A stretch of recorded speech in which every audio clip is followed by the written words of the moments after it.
This is my favorite dessert, and it's super simple. It's called sugar crepes, and it starts with a very basic crepe recipe. Half a cup of flour, 3/4 of a cup of milk, and I'm gonna eyeball that, and 2 eggs. And I also use a little bit of water. If you throw all the ingredients in a bowl like I just did, and you whisk the way I'm whisking, what's happening? Do you see that, Trish? I do. What's going on down Lump there? City. You alternate the melted butter and the milk, and that will keep you from getting lumps. Or, this recipe can be made in a little blender. I've got this little bullet blender here. When you make crepes, you always want your batter to sit at least 30 minutes up to an hour.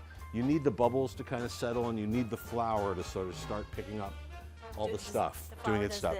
How many crepes have you made in your lifetime? Oh, I can't even. My wife and I have been married 20 years this year.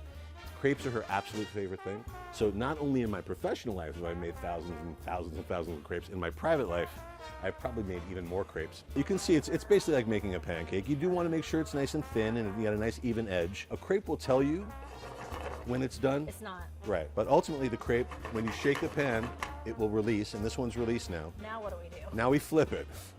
Oh. And yeah, and I'm gonna put a little butter down, and I've just got plain old white granulated sugar. Okay. And I'm gonna put a little bit right in the pan. Okay? So I'm gonna put right down onto my caramelized sugar there now, and I'm gonna sprinkle some more sugar right over the top. You want it to start to melt, but you want a little bit of that crunchy granulated sugar in there also. I'm gonna add a little orange zest at this point.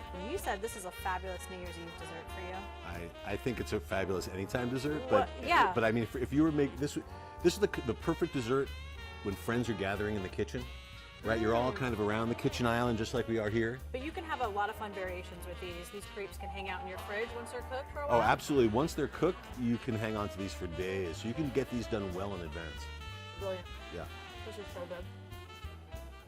I'm a little speechless right now. If you want to watch this episode again, go to ktbl.com.